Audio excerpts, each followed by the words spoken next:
Another day, another basketball stories na naman ang pagkikwentuhan natin.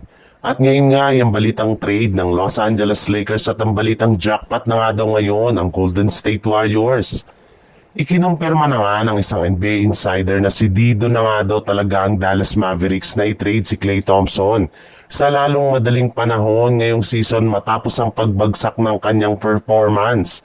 Kita na rin naman nga na wala itong confidence sa kanyang sarili habang naglalaro siya sa Mavericks kaya mas mabuti kung iti-trade na lang ito sa mga susunod na buwan.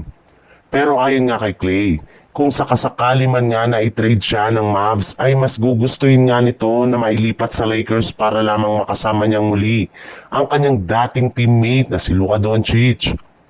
Ayon nga sa isang NBA analyst, since nga bagsak ang trade value ni Klay Thompson ngayon, ay kayang-kaya talaga ng Lakers na makuha sa pamamagitan ng isang trade kung saan kakailanganin lang naman nga ni Rob Pelinka na i-offer sa Mavs ang kanilang batang player na si Dalton Kenick at isang future first round pick.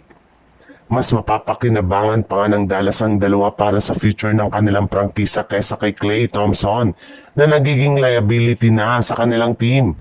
Posible rin naman nga nitong ibigay sa Lakers sa pamamagitan ng isang 3-team trade.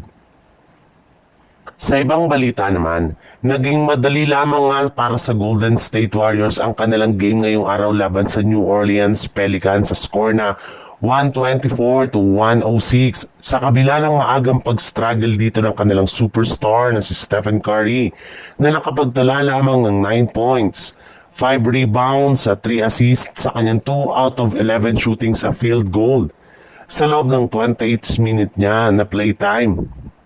Mabuti na lang nga at nag-step up dito si Moses Moody na siyang naging player of the game matapos itong magtala ng kanyang season high na 32 points sa kanyang 10 out of 16 shooting sa field goal.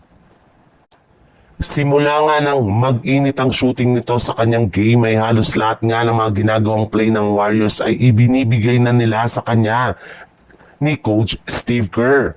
Yes, ganyan nga kalaki ang tiwala ng coaching staff ng Warriors kay Moses Moody since alam nga po nila kung gaano kalaki ang improvement ng laro nito especially ng kanilang shooting. Kaya sa tuwing nag-struggle nga si Stephen Curry ay siya ang inaasahan na magbubuhat sa kanilang opensa ngayong season.